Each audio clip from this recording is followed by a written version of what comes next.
That was a heavy dose of nostalgia, wasn't it? Rather than tripping on it, reminiscing of the glorious past, the focus, it should be on the present. But first, let's admit it, I'm no Hrithik Roshan. In fact, far from him. And the Indian motorcycling scenario, it has also changed, evolved for good. So there it is, the present in all its newfound glory. But does it manage to justify the legendary moniker that it is so proudly carrying on the fuel tank? Does it manage to capture the essence that made us fall head over heels in love with the OG Karizma? That is exactly what we are here to find out in the road test review of the Hero Karizma XMR. This is Hrithik Roshan. This is Anand Pandey from BBC Top Gear Mag India.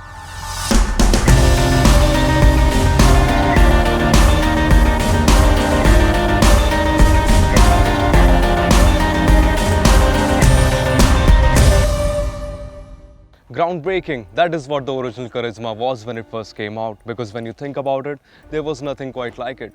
And part of it has to do with its big bike looks as well, because back in the day it used to look bulky. But the thing is, the original Karizma, it looked bulky but felt narrow between legs. What also stood out was the chrome finished exhaust.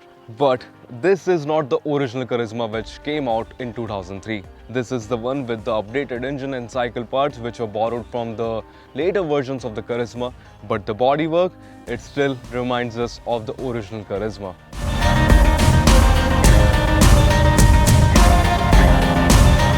The newer one, it is definitely trying hard. And it is sort of working in its favor as well, because this is one good looking motorcycle. Now, it might not be as revolutionary as the OG, but the problem is, the newer one, the segment it competes in, there are many good looking motorcycles out there. That wasn't the case with the OG Karizma when it first came out.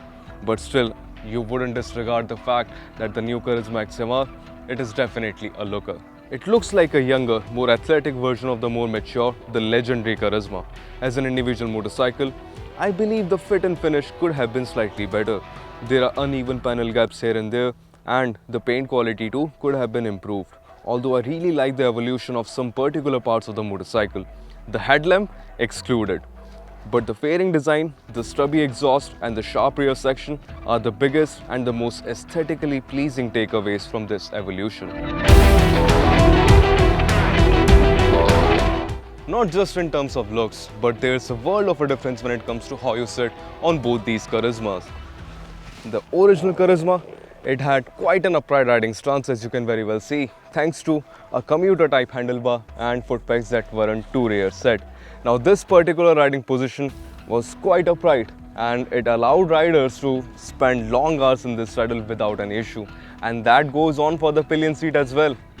The new XMR, now that is definitely a lot more committed as compared to the Karizma R.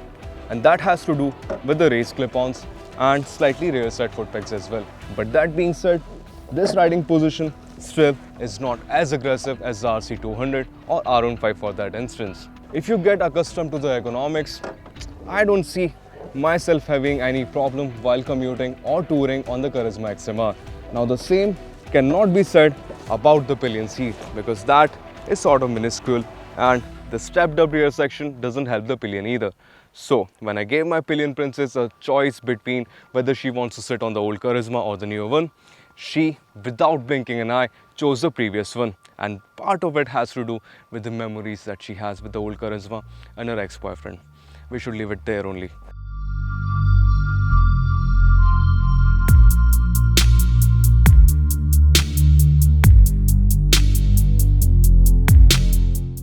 The OG Karizma's rider's cockpit view is something which I personally still consider legendary. The 3-pod unit with a digital one was something which garnered sort of a cult following, and despite the much advanced fully digital instrument cluster of the XMR, which is loaded with information, I would still prefer the previous one. In that way, I am a little old school. However, the new Karizma XMR is a serious motorcycle when it comes to features on offer. There are 2 detailed trip meters with a lot of necessary information, including average speed and economy as well. Then there's your range count too, and there's Bluetooth connectivity features including turn-by-turn navigation. I believe though that the brightness could have been better by a fair margin of the instrument cluster, and also the layout, it somehow looks a bit Chinese to me.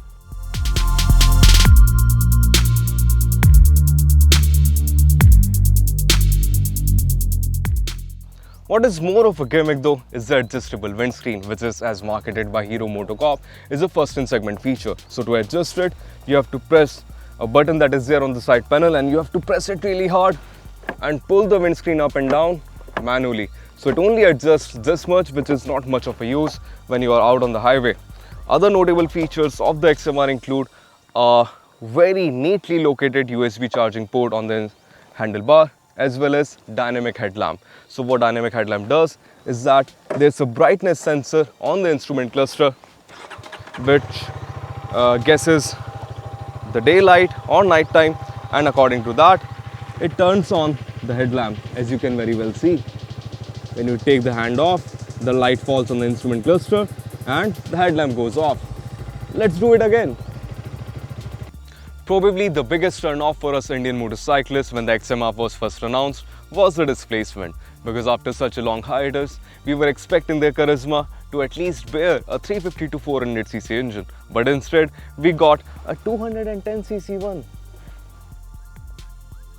Now, despite being claimed as a resurrection of such an iconic motorcycle, it received a downgraded engine, because the older Karizma, it used to make do with a 223cc.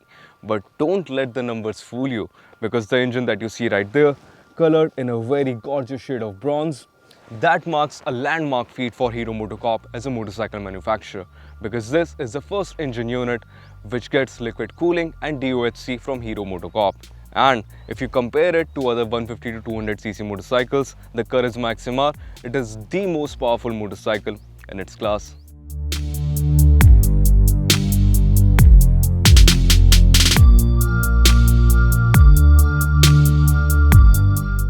So, in that way, it is actually making the OG proud. And this performance shows in the real world too, because it is one sprightly unit. The XMR might be a sports tourer in its intent, but the engine has true blue sports bike characteristics, which means that it is a rev-happy unit. And that translates into a smile which keeps getting wider as you keep giving it the beans.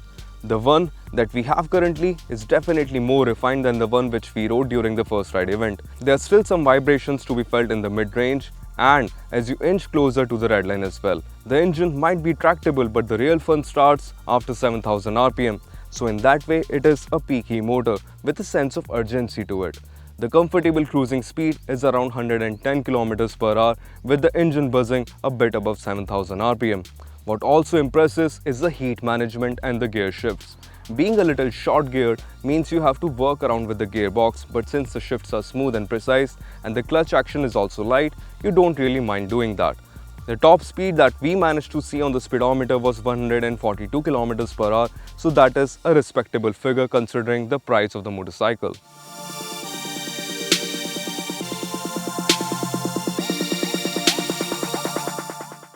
What was surprising though, and a bit of a revelation when it comes to the Karizma R, is how grunty it still feels. Now, despite being in this day and age, it still managed to impress us, and it still held its own. Its rev-happy and linear nature of the engine reaffirmed the fact that why it became such an iconic motorcycle back in the day. Holding triple-digit speeds is still an easy task for the Karizma R. Now, comparatively speaking, it might not be as urgent or as playful as the XMR, but the sense of calmness fused with linear performance is what made the OG special. Now, talking about the charm, let's hear some oral one, yeah?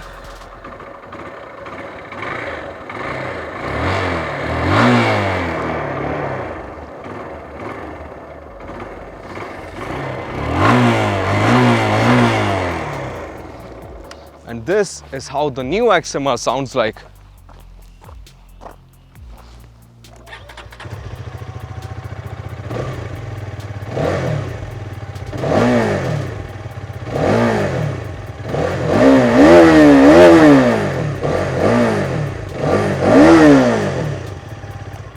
Is this what evolution sounds like?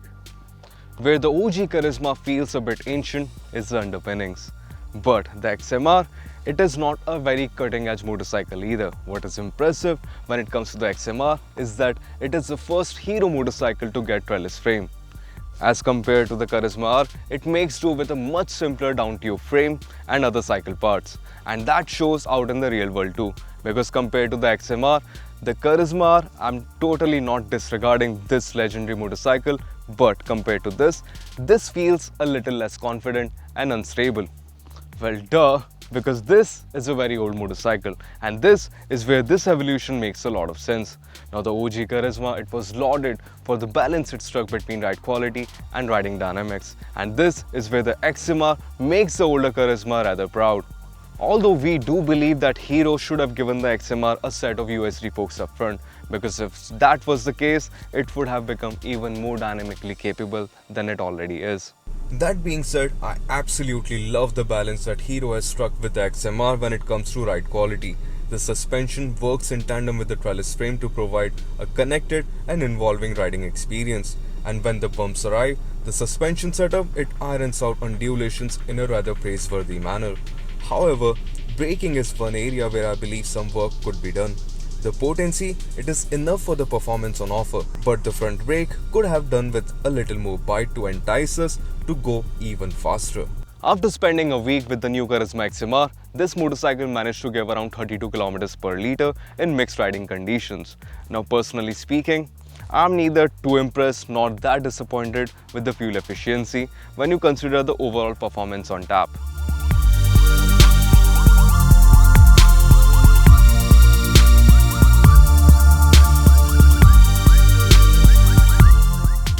It really fills my heart with a lot of happiness that Hero MotoCorp is finally on track when it comes to the Karizma lineage with the new XMR, because this is definitely a lot better than the ZMR or version 2 that came after it, because those motorcycles, they were absolute abominations. Now, when you look at the XMR as an individual motorcycle, it impresses a lot. And I would go as far as saying that this is one of the best sports tourers that you can get around 2 lakh price mark. But when you bring in the Karizma moniker, the heart, it still wants a little more, a bigger Karizma. And I believe that that day isn't far when we'll finally get to see a much bigger Karizma with some first-in-segment features and revolutionary styling. And when that happens, we'll trace this lineage yet again. This is Anand Pandey from BBC Top Gun Mag India signing off, and I'll see you around.